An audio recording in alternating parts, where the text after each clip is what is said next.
നമസ്കാരം. മലയാളി വാർത്ത ആനുകാലികത്തിലേക്ക് സ്വാഗതം. നമസ്കാരം. ശബരിമല കൊള്ള ഇപ്പോൾ ഒരു മൂന്നാം ഘട്ടത്തിലേക്ക് പോയിരിക്കുകയാണ്. ഈ ഒരു മൂന്നാം ഘട്ട അന്വേഷണത്തിലേക്ക് പോകുമ്പോൾ 2019-25 കാലഘട്ടത്തിലെ പി പ്രശാന്ത് ഉൾപ്പെടെ ഉള്ള ആൾക്കാരെ, മുരാരി ബാബുവിനെയൊക്കെ ഇപ്പോൾ പ്രതി ചേർത്തിട്ടുണ്ട്. പക്ഷേ അടുത്ത ഘട്ടത്തിലേക്ക് പോകുമ്പോൾ പത്മകുമാറിലേക്കും മറ്റുള്ളവരിലേക്കും പോകുന്നു എന്നുള്ളതാണ്. രണ്ടാം ഘട്ടം വരെ വിജയിച്ചിരിക്കുന്ന SITയുടെ അന്വേഷണം ഇന്നിപ്പോൾ ഈ പറയുന്ന നമ്മുടെ പോറ്റിയെ ഇന്ന് കോടതിയിൽ ഹാജരാക്കി. ഇന്ന് കസ്റ്റഡി കാലാവധി തീരുന്ന ദിവസമാണ്. അപ്പോൾ വീണ്ടും രണ്ടാമതൊരു പ്രതി ചേർത്ത് രണ്ടാമതൊരു കേസും കൂടെ എടുത്തിട്ടുണ്ട്. അപ്പോൾ വീണ്ടും കസ്റ്റഡിയിലേക്ക് വാങ്ങിക്കാൻ പോകുന്നു എന്നുള്ളതാണ്. പുറം ലോകം കാണരുത് എന്ന് ജനം ചിന്തിക്കുന്നു, ഹിന്ദു സമുദായം ചിന്തിക്കുന്നു, അയ്യപ്പ വിശ്വാസികൾ ചിന്തിക്കുന്നു. അവിടെയാണ് വീണ്ടും കസ്റ്റഡിയിൽ വാങ്ങിക്കാൻ SIT ഒരുങ്ങുന്നത്. പക്ഷേ മൂന്നാം ഘട്ടത്തിലേക്ക് പോകുമ്പോൾ അവിടെ SITക്ക് അടിപതറുന്ന നിലയിലേക്കാണോ? ഇത് ഹൈക്കോടതിയാണ് ഇതിൻ്റെ നേതൃനിരയിലുള്ളത്. അതായത് ഈ അന്വേഷണത്തിൽ ഒരു കള്ളവും കപടവും ഉണ്ടാകരുത്, അന്വേഷണം അട്ടിമറിക്കപ്പെടരുത് എന്നുള്ള രീതിയിലാണ് ഈ തുടക്കം മുതൽ ഈ അന്വേഷണം നടക്കുന്നത്. അതുകൊണ്ട് തന്നെ നമ്മൾ ഇപ്പോൾ ഒരുപക്ഷെ ഈ ഹൈക്കോടതി ഇതിൽ ഇടപെട്ടില്ലായിരുന്നുവെങ്കിൽ, സർക്കാരിൻ്റെ ഏതെങ്കിലും ഒരു ഏജൻസികളായിരുന്നു ഈ അന്വേഷണം നടത്തുന്നതെങ്കിൽ ഒരിക്കലും പത്മകുമാറിലേക്കും ഈ പറയുന്ന വാസുവിലേക്കും ഒന്നും അന്വേഷണം പോകുന്നില്ല. അന്വേഷണത്തിൻ്റെ മൂന്നാം ഘട്ടം പോകുന്നത് നേരിട്ട് ദേവസ്വം ബോർഡിലെ ഉദ്യോഗസ്ഥരിലേക്കാണ്. അവിടെയാണ് സർക്കാരിനും CPMനും വലിയ തിരിച്ചടികൾ ഉണ്ടാകാൻ പോകുന്നത്. അതായത് വരുന്ന ദിവസങ്ങളിൽ ഈ പറയുന്ന നിർണായകമായിട്ടുള്ള അറസ്റ്റുകൾ ഉണ്ടാകും. ഈ നിർണായകമായിട്ടുള്ള അറസ്റ്റുകൾ എന്ന് പറയുമ്പോഴത്തേക്ക് അതിൻ്റെ വമ്പന്മാരിലേക്ക് പോകുന്നു എന്നുള്ളതാണ്. ഈ പറയുന്ന പോലെ തന്നെ പത്മകുമാറും വാസുവും ഒന്നും ചെറിയ ആൾക്കാരല്ല. അവരൊക്കെ ശബരിമലയിൽ നടന്നിട്ടുള്ള കൊള്ളയിൽ ഭാഗമാണ് എന്ന് ദേവസ്വം ബോർഡിന് ഇതിൽ കൃത്യമായി പങ്കുണ്ടെന്ന് കോടതി ഉത്തരവിൽ തന്നെ വ്യക്തമാക്കിയ കാര്യമാണ്, കോടതി തന്നെ പറഞ്ഞ കാര്യമാണ്. അവിടേക്ക് വരുമ്പോഴാണ് ഇവിടെ എല്ലാവരും കരുതിയത് പോറ്റിയിൽ മാത്രം അന്വേഷണം ഒതുങ്ങും. അവിടെ നിന്നാണ് മുരാരി ബാബുവിലേക്ക് എത്തുന്നത്. മുരാരി ബാബു എന്ന് പറയുന്നത് NSSുമായിട്ട് വളരെ അടുത്ത ബന്ധമുള്ള ആളാണ്, പിണറായി വിജയനുമായിട്ട് ബന്ധമുള്ള ഒരാളാണ്. ആ ആളിലേക്ക് അന്വേഷണം പോയി, അറസ്റ്റ് ഉണ്ടായി. അതിനുശേഷം ഇപ്പോൾ ഇനി കടക്കാൻ പോകുന്നത് കൃത്യമായി ദേവസ്വം ബോർഡിലേക്ക്. ഇവിടെ SIT നടത്തിയ ഒരു അന്വേഷണത്തിൻ്റെ രീതി കൂടി നമ്മളൊന്ന് പരിശോധിക്കണം. അതായത് ഇതുവരെ SIT മാധ്യമങ്ങൾക്ക് മുൻപിൽ പറഞ്ഞിരുന്നത് കൃത്യമായും മുരാരി ബാബുവുമായിട്ടും പോറ്റിയുമായിട്ടും ബന്ധപ്പെട്ടിട്ടുള്ള കാര്യങ്ങൾ മാത്രമായിരുന്നു. ഒരു ഘട്ടത്തിലും ദേവസ്വം ബോർഡിലേക്ക് അന്വേഷണം നീളുന്നു എന്നുള്ള തരത്തിൽ എവിടെയും പ്രതികരിച്ചിട്ടില്ല, സംസാരിച്ചിട്ടില്ല. എന്നാൽ നിശബ്ദമായിരുന്നു കൊണ്ട് ഇപ്പോൾ ദേവസ്വം ബോർഡിലെ ഉദ്യോഗസ്ഥരിലേക്ക് കടക്കുന്നു എന്ന് പറയുമ്പോൾ നമുക്ക് മനസ്സിലാക്കേണ്ട ഒരു കാര്യം, ദേവസ്വം ബോർഡിൽ കയറി കൂടിയിരിക്കുന്നത് മുഴുവൻ CPMകാരാണ്. ഏറ്റവും പ്രധാനപ്പെട്ട ഒരു കഴിഞ്ഞ 30 കൊല്ലത്തെ അന്വേഷണം നടത്തണം എന്നുള്ളതായിരുന്നു സർക്കാരും CPMും ആവശ്യപ്പെട്ടത്. അതായത് 2019 കൊള്ള നടന്നിട്ടുണ്ടെങ്കിൽ അതിൽ പറയുന്ന ആൾക്കാരുടെയൊക്കെ പേരുകൾ അത് CPMലേക്ക് വരും എന്നുള്ള ഒരു പേടി കാരണമായിരിക്കാം ഈ 30 കൊല്ലത്തെ കണക്ക് സർക്കാർ എടുത്തിട്ടത്. പക്ഷേ ഹൈക്കോടതി കൃത്യമായി പറഞ്ഞു 30 കൊല്ലത്തെ അല്ല, 2019 തൊട്ട്, അതായത് ഈ സ്വർണ്ണപ്പാളി കാണാതെ പോയ ആ വർഷം മുതലുള്ള കൃത്യമായ വിവരങ്ങളാണ് പുറത്തേക്ക് വരേണ്ടത്. അതോടുകൂടി തന്നെ അടിപതറിപ്പോയില്ലേ. അതുകൊണ്ടാണ് CPM ശബരിമല വിഷയത്തിൽ എങ്ങും ഒരു പ്രതികരണത്തിനും എവിടെയും തയ്യാറാകാതിരുന്നത്. ഇവിടെ ഈ SITയുടെ ഒരു അന്വേഷണം ഇവിടെ വരെ പോകുന്നതിൽ എല്ലാവരും അത്ഭുതപ്പെടുകയാണ്. കാരണം അവിടെ ഹൈക്കോടതി ഇടപെട്ടതുകൊണ്ട് മാത്രമാണ് ഇത്ര വലിയൊരു കാര്യങ്ങൾ മറനീക്കി പുറത്തേക്ക് വരുന്നു എന്നുള്ളത് മനസ്സിലാകുന്നത്. PS പ്രശാന്ത് ഹൈക്കോടതിയിൽ പറഞ്ഞിരുന്ന കാര്യം എന്താണ്? ഇതിൽ ഈ നടന്നിരിക്കുന്ന കൊള്ളയിൽ ദേവസ്വം ബോർഡിനോ സർക്കാരിനോ പങ്കില്ല എന്നാണ്. ദേവസ്വം ബോർഡിന് പങ്കില്ല എന്ന് ഈ പറയുന്ന PS പ്രശാന്തിന് പറയാം. കാരണം PS Prashanth Devaswom board president മാത്രമാണ്. പക്ഷെ അതിൽ സർക്കാരിന് പങ്കില്ല എന്നെങ്ങനെയാണ് PS പ്രശാന്തിന് പറയാൻ കഴിയുക? സർക്കാർ അതിൽ പങ്കാളിയാണോ എന്നുള്ളത് അത് ഉറപ്പിക്കേണ്ടത് അന്വേഷണ സംഘമാണ്. അല്ലെങ്കിൽ ഈ പറയുന്ന മുൻ ദേവസ്വം മന്ത്രിക്ക് ഇതിൽ എന്തെങ്കിലും പങ്കുണ്ടെങ്കിൽ അത് കണ്ടെത്തേണ്ടത് അന്വേഷണ സംഘമാണ്. അല്ലാതെ PS പ്രശാന്ത് അതിനകത്തൊരു അന്തിമ തീരുമാനം പറയാനൊന്നും നിൽക്കേണ്ട കാര്യമില്ല. അതുകൊണ്ടാണ് ഹൈക്കോടതി പറഞ്ഞത് അത് അന്വേഷണ സംഘം തീരുമാനിക്കും. ഒരു കാര്യം ഉറപ്പാണ്, ഇതിൽ ദേവസ്വം ബോർഡിന് കൃത്യമായ പങ്കുണ്ട് എന്ന് കോടതി തന്നെ അവിടെയാണ് വ്യക്തമാക്കിയത്. PS പ്രശാന്ത് മുതലുള്ളവരുടെ എല്ലാ അന്വേഷണങ്ങളും ഇതിലേക്ക് വരുന്നു എന്നുള്ളതാണ് ഏറ്റവും പ്രധാനപ്പെട്ടത്. 2019 കണക്ക് മുതൽ ഇങ്ങോട്ട് എടുക്കുമ്പോൾ പത്മകുമാർ കുടുങ്ങും. പത്മകുമാർ മറുപടി പറയേണ്ടി വരും. കാരണം ഇത്ര വലിയ കൊള്ള അവിടെ നടന്നിട്ടും ഇവരറിഞ്ഞില്ല എന്ന് പറഞ്ഞാൽ അത് തൊണ്ട തൊടാതെ വിഴുങ്ങാനിരിക്കുന്നവരല്ലല്ലോ അന്വേഷണ സംഘം, ഹൈക്കോടതി, അതുപോലെ തന്നെ ഇവിടുത്തെ ജനങ്ങൾ. അപ്പോൾ ഈ അന്വേഷണം പത്മകുമാർ മുതൽ പ്രസിഡന്റ് PS പ്രശാന്ത് വരെ ഉള്ളവരിലേക്ക് എത്തി നിൽക്കുകയാണ്. പ്രശാന്തിനൊക്കെ പേടി തുടങ്ങിയിട്ടുണ്ട്. മറുപടി പറയേണ്ടി വരും. കൃത്യമായി ഹൈക്കോടതി ചോദിക്കുന്ന ചോദ്യങ്ങൾക്ക് മറുപടി പറയേണ്ടി വരും. ഹൈക്കോടതിയുടെ ബെഞ്ച്, അതായത് ശബരിമല ബെഞ്ച് ചോദിക്കുന്ന ചോദ്യങ്ങളിൽ നിന്ന് ഉരുകിപ്പോകും. എനിക്ക് തോന്നുന്നു ഈ ശബരിമല വിഷയമായിട്ട് പിണറായിയുടെ കപ്പൽ വല്ലാണ്ടൊന്ന് ആടി ഉലയുന്നുണ്ട്. ഇപ്പോൾ ഒന്ന് ആലോചിച്ച് നോക്കൂ, ഇന്ന് വീണ്ടും പോറ്റിയെ കസ്റ്റഡിയിൽ എടുക്കുന്നു, SITയുടെ 3ാം ഘട്ട അന്വേഷണം തുടങ്ങുന്നു. ഇന്നലെ ഈ പറയുന്ന പുതിയ പ്രഖ്യാപനങ്ങളുമായിട്ട് പിണറായി വിജയൻ വരുന്നു. 1.5 ആഴ്ച ഇനി ബാക്കി നിൽക്കുന്ന തദ്ദേശ തെരഞ്ഞെടുപ്പിന്റെ തീയതി പ്രഖ്യാപിക്കുന്നതിന് കൃത്യമായിട്ട് 1.5 ആഴ്ച മുമ്പ് പുതിയ പ്രഖ്യാപനങ്ങൾ, പ്രത്യേകിച്ച് വീട്ടമ്മമാർ എന്ന് പറയുമ്പോൾ നമുക്കറിയാം അതിലെ ഏറ്റവും കൂടുതൽ കേരളത്തിൽ ഭൂരിപക്ഷം നിൽക്കുന്ന ഹിന്ദുമത വിശ്വാസികളാണ്, ഒരുപക്ഷെ അയ്യപ്പ വിശ്വാസികളാണ്. അപ്പോൾ ആ വീട്ടമ്മമാരെ കയ്യിലെടുക്കുന്ന പുതിയ പ്രഖ്യാപനവും പദ്ധതിയും ഒക്കെ ആയിട്ട് വരുന്നു. അതിൽ മുങ്ങുന്ന തരത്തിലാണോ? അതെ, ഇവിടെയാണ് കാരണം. ഈ ഒന്നാമത് സർക്കാരിന്റെ കയ്യിൽ ഫണ്ടില്ല. എവിടെ നിന്നെടുത്ത് ഈ ഫണ്ട് കൊടുക്കും? നമ്മൾ PM ശ്രീയിൽ വരെ ഇവർ ഒപ്പിടാൻ പോയത് എന്ത് പറഞ്ഞിട്ടാണ്? ഫണ്ടില്ല എന്ന് പറഞ്ഞതുകൊണ്ടാണ്. അവരാണ് 1000 രൂപ വെച്ച് എത്ര 2000 ഇത് അവരുടെ ആശമാർക്ക് 1000 കൂട്ടിയിട്ടുണ്ട്. ഈ പറയുന്ന വീട്ടമ്മമാർക്ക് 2000 സംതിങ് എന്തോ ആണ്, 2000 രൂപയാണ്. ഈ 2500 രൂപ ക്ഷേമ പെൻഷൻ ഇവരുടെ പിണറായി സർക്കാർ ആദ്യം വരുമ്പോൾ തെരഞ്ഞെടുപ്പുമായിട്ട് ബന്ധപ്പെട്ട പ്രകടന പത്രികയിലുണ്ട്. 2500 4.25 വർഷമായി, അതായത് തെരഞ്ഞെടുപ്പ് വരെ 1.5 ആഴ്ച ബാക്കി നിൽക്കെ 2000 രൂപയായിട്ട് 400 രൂപ കൂട്ടി 2000 രൂപയായിട്ട് വർദ്ധിപ്പിക്കുന്ന ഒരു പുതിയ തന്ത്രം. ഇത് ഇനിയിപ്പോൾ കഴിഞ്ഞ മാസത്തെ കൊടുക്കാനുണ്ട്. കുടിശ്ശിക സഹിതം ഡിസംബറിൽ കൊടുക്കണമെങ്കിൽ 7000 രൂപ കൊടുക്കണം. ഇനി ഇത് 3 മാസം കൂടെ കൊടുത്തു കഴിഞ്ഞാൽ അടുത്തത് ഇവർ വരില്ല എന്നുള്ള തീർപ്പാണെന്നുണ്ടെങ്കിൽ തീർച്ചയായിട്ടും അടുത്തത് ആരുടെ തലയിലാവും? കോൺഗ്രസിന്റെ തലയിലാവും. അവരിത് എവിടെ നിന്ന് എടുത്തിട്ട് കൊടുക്കുമെന്നുള്ള രീതിയിലാണ്. ഇത് മാത്രമല്ല, ഈ ക്ഷേമ പെൻഷൻ മാത്രമല്ല, പല പെൻഷനുകളും ഇപ്പം നമ്മുടെ മറ്റുള്ള ചില കാര്യങ്ങൾ, കുടിശ്ശികകൾ, അതെല്ലാം കുടിശ്ശികയായിട്ട് തന്നെ നിൽക്കുകയാണ്. അതൊന്നും കൊടുത്തിട്ടില്ല. അത് കൊടുക്കാതെയാണ് പുതിയ പ്രഖ്യാപനങ്ങൾ. അത് സ്വാഭാവികം നമ്മൾ അവിടെയാണ് നമ്മൾ കാണേണ്ടത്. അതായത് ആശമാർക്ക് വലിയ തോതിൽ അവർ സമരം നടത്തിക്കൊണ്ട് വരികയായിരുന്നു. അപ്പോഴൊന്നും കാണാത്ത പിണറായി സർക്കാർ ഇപ്പോൾ ഈ ഒരു ഘട്ടത്തിൽ 1000 രൂപ ദിവസം 33 രൂപ കൊടുക്കുന്നു എന്ന് പ്രഖ്യാപിക്കുന്നു. വീട്ടമ്മമാർക്ക് 35 മുതൽ 60 വയസ്സ് വരെ പ്രായമുള്ള സ്ത്രീകൾക്ക് 2000 രൂപ കൊടുക്കുന്നു എന്ന് പറയുന്നത്. 18 മുതൽ 35 വരെയുള്ളവർക്ക് 1000 രൂപ വെച്ച് കൂട്ടുന്നു. അതായത് ആശറിഞ്ഞ് കളിക്കുകയാണ്. പ്രഖ്യാപനമാണ് എന്നുള്ളത് നമുക്ക് മാത്രമേ അറിയുകയുള്ളൂ. അപ്പോൾ ഇതൊക്കെ ഇത്തരത്തിലുള്ള ഈ പ്രസ്താവനകൾ മുഖ്യമന്ത്രി തന്നെ നടത്തുമ്പോഴത്തേക്ക് ഈ പറയുന്ന CPMന്റെ എല്ലാ പേജുകളിലും ഇപ്പോൾ മുഖ്യമന്ത്രി പ്രഖ്യാപിച്ച ഈ തുകയുടെ കണക്ക് മാത്രമാണ് വരുന്നത്. മാധ്യമങ്ങൾ ചർച്ചയാക്കുന്നത് അതാണ്. എന്തിനേറെ ഈ പൊട്ടന്മാരായ പ്രതിപക്ഷം പോലും ഇന്നിപ്പോൾ പ്രതിപക്ഷ നേതാവ് ഈ പറയുന്ന ഈ കാശ് എവിടുന്നെടുത്ത് കൊടുക്കും എന്നുള്ള ചോദ്യം മാധ്യമങ്ങൾക്ക് മുൻപിൽ ഉയർത്തിവിട്ടിട്ടുണ്ട്. അപ്പോൾ ഇനി ആ കണക്കിന്റെ പിന്നാലെ മാധ്യമങ്ങൾ പോകും. എങ്ങനെ ഈ തുക അനുവദിച്ചു കൊടുക്കും എന്നുള്ള കാര്യത്തിൽ ചർച്ചയാക്കും. പ്രതിപക്ഷം ശബരിമല വിട്ടിട്ട് വീണ്ടും ഈ കാശിന്റെ പുറകെ പോകും. കാരണം അഥവാ പെട്ടാഭാഗ്യത്തിന് അധികാരം കിട്ടിക്കഴിഞ്ഞാൽ ഞങ്ങൾ ഇത് എവിടെ നിർത്തിട്ട് കൊടുക്കും എന്നുള്ളതാണ് അവരുടെ വേവലാതി. അതുകൊണ്ട് തന്നെ കൃത്യമായി ശബരിമല അവർ മാറ്റിവെച്ചിട്ട് ഇപ്പോൾ ചർച്ച ഈ രീതിയിലേക്ക് മാറിയിട്ടുണ്ട്. മറ്റൊരു കാര്യം കൂടെ നമുക്ക് പറയേണ്ടിയിരിക്കുന്നു. ഇനി അയ്യപ്പന് എന്തായാലും പണി തന്നുകൊണ്ടേയിരിക്കുന്നു, കുടുംബത്തിൽ വരെ കയറി കളിക്കാൻ തുടങ്ങിയിരിക്കുന്നു. എന്നാൽ പിന്നെ ഒരു പ്രായച്ചിത്തം എന്നുള്ള രീതിയിലൂടെ ചിലപ്പോൾ കിട്ടിയ കട്ടപ്പണം എങ്ങനെയെങ്കിലും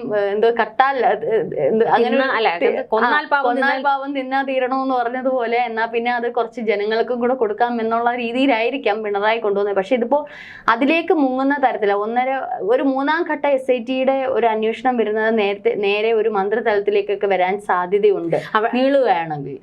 അപ്പോൾ അവിടെയാണ് നമ്മൾ പറയുന്നത് ഈ പത്മകുമാറിനെ ചോദ്യം ചെയ്യും. എന്തായാലും പത്മകുമാറിനെ ചോദ്യം ചെയ്യേണ്ടി വരും. 2019 മൂപ്പരായിരുന്നു അവിടെ ഉണ്ടായിരുന്നത്. PS പ്രശാന്തിനെ ചോദ്യം ചെയ്യും. അത് കഴിയുമ്പോഴത്തേക്ക് വാസുവിനെ ചോദ്യം ചെയ്യും. കമ്മീഷണറായിട്ടിരുന്ന ആളാണ്, ദേവസ്വം കമ്മീഷണറായിട്ടിരുന്ന ആളാണ്. അപ്പോൾ പിന്നെ കടകംപള്ളി സുരേന്ദ്രനിലേക്ക് പോകാതിരിക്കാൻ കഴിയില്ല. കാരണം മന്ത്രിയായിരുന്നല്ലോ, മന്ത്രിക്ക് യാതൊരു അറിവുമില്ല എന്ന് കോടതിയിൽ പോയി പറഞ്ഞിട്ട് കാര്യമില്ല. പിന്നെ എന്തിനാണ് ആ കസേരയിൽ കയറി എന്ത് കിഴങ്ങ് പറിക്കാനായിരുന്നു എന്ന് ചോദിക്കേണ്ടി വരും കോടതിക്ക്. അപ്പോൾ ഈ തലത്തിലേക്കൊക്കെ അന്വേഷണം, 3ാം ഘട്ട അന്വേഷണം പോകുന്നത് സർക്കാരിനും പ്രത്യേകിച്ച് CPMനും തിരിച്ചടിയാണ്. കാരണം പാർട്ടിയുമായി ബന്ധപ്പെട്ടവരിലേക്കാണ് അന്വേഷണം നീണ്ടുകൊണ്ടിരിക്കുന്നത്. ഇത് ഇവർക്ക് ചില്ലറ തീക്കളിയല്ല ഉണ്ടാക്കാൻ പോകുന്നത്. തെരഞ്ഞെടുപ്പ് വരാൻ പോവുകയാണ്, തദ്ദേശ നിയമസഭാ തെരഞ്ഞെടുപ്പ്. SIT ഇവർ സ്വാധീനിച്ചാൽ പോലും PM ശ്രീയിൽ നിന്നും മാറി നിൽക്കുന്ന പിണറായി വിജയൻ ഇപ്പൊ CPIയുടെ നിർദ്ദേശപ്രകാരം PM ശ്രീയിൽ നിന്ന് മാറി നിൽക്കുന്നു. പക്ഷെ നമ്മൾ പഞ്ചാബിലേക്ക് വരുവാണെങ്കിൽ പഞ്ചാബ് ഇത്തരത്തിൽ ധാരണാപത്രത്തിൽ ഒപ്പിട്ടിട്ട് മാറി നിന്ന പഞ്ചാബിന് SSK ഫണ്ട് പോലും കൊടുത്തിട്ടില്ല. 500-ൽ പരം കോടി രൂപ കൊടുക്കാനുണ്ടായിരുന്നു, ഇതുവരെ കൊടുത്തിട്ടില്ല. വീണ്ടും അവർ പിന്നെ PM ശ്രീ ചേരുന്ന ഒരു കാര്യമാണ് നമ്മൾ കണ്ടത്. അതുപോലെ തന്നെ കേരളം ഇപ്പൊ പിന്മാറുന്നു എന്ന് കരുതിയപ്പോൾ തന്നെ നിലവിൽ കൊടുക്കാനുള്ള ഫണ്ട് ഇപ്പോൾ കേന്ദ്രം പിൻവലിച്ചിരിക്കുകയാണ്. ഇപ്പൊ പെട്ടിരിക്കുകയാണ് പിണറായി വിജയൻ. അവിടെ പെട്ടിരിക്കുന്ന പിണറായി വിജയനെ ഇനി അമിത്ഷായോ മോദിയെ സഹായിക്കുമെന്ന് കരുതുന്നില്ല. കാരണം ഇനിയിപ്പോൾ ഈ ഒരു വിഷയം വീണ്ടും ശബരിമല വിഷയം വീണ്ടും ഒരു CBI അന്വേഷണം അല്ലെങ്കിൽ കേന്ദ്ര ഏജൻസി അന്വേഷണത്തിലേക്ക് പോയി കഴിഞ്ഞാൽ അത് ഒരുപക്ഷെ പിണറായി വിജയന്റെ കൈവിട്ടു പോകും. അതിനെയൊക്കെ മുക്കാൻ വേണ്ടി താൽക്കാലികമായിട്ട് ഒരു സാധാരണ വീട്ടമ്മമാരെയെങ്കിലും കസ്റ്റഡിയിലാക്കാം. അവിടെ നമ്മൾ പിണറായി വിജയന്റെ മറ്റൊരു ബുദ്ധി കൂടി കാരണം എന്താണെന്ന് വെച്ച് കഴിഞ്ഞാൽ നിൽപ്പിലായിരുന്നു PM ശ്രീയിൽ പോയി ഒപ്പുവെക്കുന്നത്. മന്ത്രിമാർ ആരും അറിഞ്ഞില്ല. ശിവൻകുട്ടി മാത്രമാണ് അറിഞ്ഞത്. ഈ ഒപ്പുവെക്കാൻ മാത്രമാണ് അറിഞ്ഞത്. അവിടെ നമ്മൾ കാണേണ്ട മറ്റൊരു വസ്തുത കൂടിയുണ്ട്. അതായത് കഴിഞ്ഞ കുറെ കാലമായി CPM സർക്കാരിനോട് ആവശ്യപ്പെട്ടുകൊണ്ടിരിക്കുന്ന ഒരു കാര്യമുണ്ട്. തെരഞ്ഞെടുപ്പ് വരാൻ പോകുകയാണ്, കുടിശ്ശിക തീർത്തു കൊടുക്കണം. CPM ആവശ്യപ്പെട്ട ഒരേ ഒരു കാര്യം അത് മാത്രമാണ് സർക്കാരിനോട്. പക്ഷേ ധനമന്ത്രി KN ബാലഗോപാൽ പറഞ്ഞത് ഫണ്ടില്ല എന്നാണ്. ആ ഘട്ടത്തിലാണ് പിണറായി കൊണ്ടുപോയി PM ശ്രീയിൽ ഒപ്പുവെക്കുന്നത്. അതായത് കിട്ടാനുള്ള പൈസ അവിടുന്ന് SSIയുടെ ഫണ്ട് കിട്ടണം. ആ ഫണ്ട് കിട്ടിയ വക മാറ്റാമല്ലോ. അതായത് ഇപ്പോ ക്ഷേമ പെൻഷൻ ഉൾപ്പെടെയുള്ള കാര്യങ്ങളിൽ കൊടുക്കാമല്ലോ. അത് പണി കിട്ടിയത് അത് മോദി കൊടുക്കുന്ന ഫണ്ടാണ്. അല്ല, ഇവിടെ ഇതുപോലെ എത്രയോ ഫണ്ടുകൾ വക മാറ്റിയിരിക്കുന്നു. നമ്മൾ ഈ പറയുന്ന പോലെ തന്നെ മോദിയും പിണറായി വിജയനും തമ്മിലുള്ള കൂട്ടുകെട്ടൊക്കെ നമ്മൾ എത്രയോ തവണ ചർച്ച ചെയ്ത് കഴിഞ്ഞാണ്. അതിലൊന്നും വലിയ കാര്യമില്ല. അല്ലാതെ ഈ പറയുന്ന പോലെ തന്നെ ഇവിടെ അങ്ങ് നീതി ഉറപ്പാകണം, അല്ലെങ്കിൽ മറ്റേ ശബരിമലയിൽ സത്യം ജയിക്കണം എന്നുള്ള ആവശ്യം വല്ലതും കേന്ദ്ര സർക്കാരിനുണ്ട്. അവർക്കതൊന്നും ആവശ്യമില്ല. അവർക്ക് എല്ലാ കാലത്തും ശബരിമല വെറും ഒരു ആയുധം മാത്രമാണ്, രാഷ്ട്രീയം കളിക്കാനുള്ള, ഇവിടെ എന്തെങ്കിലുമൊക്കെ ഒരു 10 വോട്ട് അധികം കിട്ടാനുള്ള ഒരു വിഷയം മാത്രമാണ്. അപ്പോൾ ഈ നിലയിലാണ് നിൽപ്പിൽ കൊണ്ടുപോയി പിണറായി ഒപ്പുവെക്കുന്നത്. അതായത് കിട്ടിക്കഴിഞ്ഞാൽ കുറച്ച് ഇതിലേക്ക് വകമാറ്റാം, CPMന്റെ ആ ഒരു തൽക്കാലം അവരുടെ ആവശ്യം ഒന്ന് പരിഗണിച്ചു എന്ന് കാണിക്കാം. അതൊരു വിഷയമാണ്. നമ്മൾ ശബരിമലയിലേക്ക് വരികയാണെങ്കിൽ ഇപ്പോൾ ഈ SITയുടെ അന്വേഷണം പോകുന്നത് കൃത്യമായ രീതിയിലാണ് എന്ന് ഹൈക്കോടതിക്ക് ബോധ്യമുള്ളത് കൊണ്ടാണ് കേന്ദ്ര അന്വേഷണ സംഘങ്ങളുടെ ഒന്നും ആവശ്യം ഇപ്പോൾ വേണ്ട എന്നുള്ള ഒരു ഘട്ടത്തിൽ ശബരിമലയിൽ നിലയുറപ്പിക്കുന്നത്. മകരവിളക്ക് വരാൻ പോവുകയാണ്. ഏകദേശം മണ്ഡല മകരവിളക്ക് തുടങ്ങാൻ പോവുകയാണ്. ഈ ഘട്ടത്തിൽ വിശ്വാസികൾ പറയുന്ന ഒരു കാര്യമുണ്ട്. അതായത് സ്വർണ്ണപ്പാളി കൊണ്ടുവച്ച ദിവസമാണ് ഉണ്ണികൃഷ്ണൻ പോറ്റിയെ അറസ്റ്റ് ചെയ്യുന്നത്.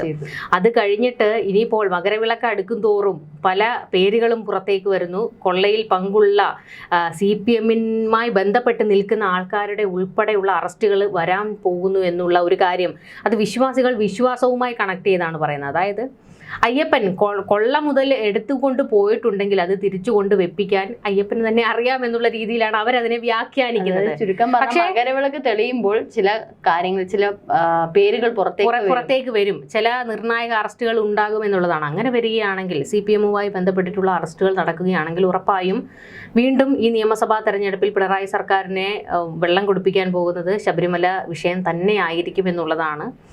മറ്റൊരു കാര്യം, VN വാസവൻ ഇപ്പോൾ മറ്റേ കൊണ്ടുപിടിച്ചുകൊണ്ട് കുറെ റിപ്പോർട്ടുമായിട്ട് SITക്ക് മുൻപിലേക്ക് ഓടിയിട്ടുണ്ട്. അതായത് 98-99 കാലം മുതലുള്ള രേഖകൾ ശബരിമല, അതായത് ആ വിജയമല്യ സ്വർണം പൂശുന്ന ആ കാലഘട്ടം മുതലുള്ള രേഖകൾ വേണമെന്ന് കുറേ ദിവസങ്ങളായി, ആഴ്ചകളായിട്ട് SIT ചോദിച്ചുകൊണ്ടിരിക്കുകയാണ്. അപ്പോഴൊക്കെ ദേവസ്വം ബോർഡ് പറഞ്ഞുകൊണ്ടിരിക്കുന്നത് രേഖകൾ കാണാനില്ല. അതല്ലെങ്കിലും അങ്ങനെയാണല്ലോ, ഇടിവെട്ടി പോവുക, മഴ പെയ്തു പോകുക, അങ്ങനെയുള്ള രേഖകൾ, തീ പിടിക്കുക, അങ്ങനെയൊക്കെ പോവുക. പിന്നെ ഇപ്പൊ ചോദിച്ചു കഴിഞ്ഞാൽ ഇടിവെട്ടി പോയെന്ന് പറയുന്ന സാധനം 98 മുതലുള്ളത് ഇവർ കൊടുക്കുമോ? അപ്പോൾ ഇതിങ്ങനെ കൊടുക്കാതെ വെച്ചിരിക്കുകയായിരുന്നു. കൃത്യമായി SIT ഹൈക്കോടതിയോട് പറഞ്ഞിട്ടുണ്ട്, രേഖകൾ ഞങ്ങൾ ചോദിച്ചിട്ട് തരുന്നില്ല എന്നുള്ള കാര്യം. പക്ഷേ ഇന്നിപ്പം ദേവസ്വം മന്ത്രി പ്രതികരിച്ചിട്ടുണ്ട്, റിപ്പോർട്ടുകൾ ഉടനെ കൊടുക്കുമെന്ന്. അപ്പോൾ ഇതുവരെ കാണാതിരുന്ന ഈ റിപ്പോർട്ടുകൾ എവിടെ നിന്ന് വന്നു ഉണ്ടാക്കണ്ടേ?